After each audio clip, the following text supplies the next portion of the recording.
PT PAL telah membuat langkah berani dengan mengumumkan bahwa kapal selam Scorpion Evolve yang akan dibangun di galangannya di Surabaya diperkirakan rampung pada tahun 2028 nanti. Ini adalah tonggak sejarah karena untuk pertama kalinya PT PAL akan membangun kapal selam secara utuh 100% di dalam negeri. Keberhasilan proyek ini akan menjadi pencapaian besar bagi industri maritim dan juga pertahanan Indonesia yang selama ini masih bergantung pada negara lain untuk pengadaan kapal selam. Langkah ini tentu juga mencerminkan ambisi Indonesia dalam mengembangkan kemampuan teknologi pertahanan secara mandiri. Meski demikian, ada tantangan besar yang menghadapi proyek ini. Hingga saat ini, pemotongan baja pertama yang biasanya menandai dimulainya konstruksi kapal selam belum dilakukan. PT PAL sendiri masih dalam tahap penyesuaian fasilitas produksi dan merampungkan jalur produksi yang dibutuhkan.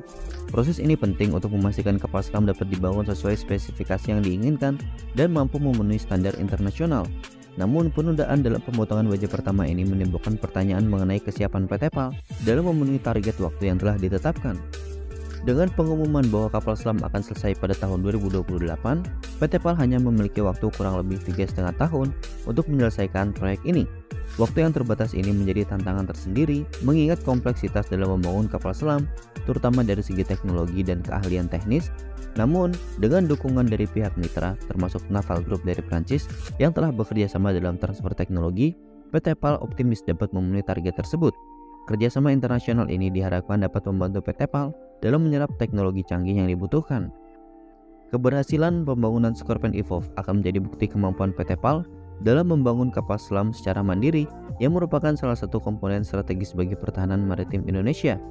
Kapal selam ini diharapkan akan memberikan TNI Angkatan Laut keunggulan operasional dalam menjaga wilayah perairan nasional terutama di kawasan Laut Cina Selatan yang menjadi titik krusial dalam geopolitik kawasan.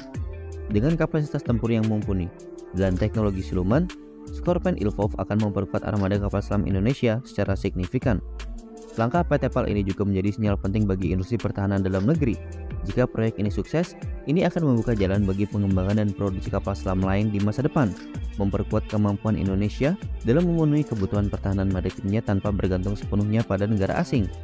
Dengan investasi yang tepat dan komitmen dari pemerintah, PT PAL bisa menjadi pusat pembangunan kapal selam di Asia Tenggara dan meningkatkan kemandirian alutsista Indonesia. Namun, kesuksesan proyek ini sangat bergantung pada faktor manajemen waktu, pengelolaan sumber daya, dan kelancaran transfer teknologi. PT PAL perlu memastikan bahwa setiap tahap proyek berjalan sesuai jadwal, serta tetap menjaga kualitas produksi agar kapal selam yang dihasilkan memenuhi standar yang dibutuhkan oleh TNI Angkatan Laut. Jika berhasil, ini menjadi pencapaian monumental bagi industri pertahanan Indonesia dan memperkuat posisi Indonesia di kancah global. Nah, bagaimana menurut kalian?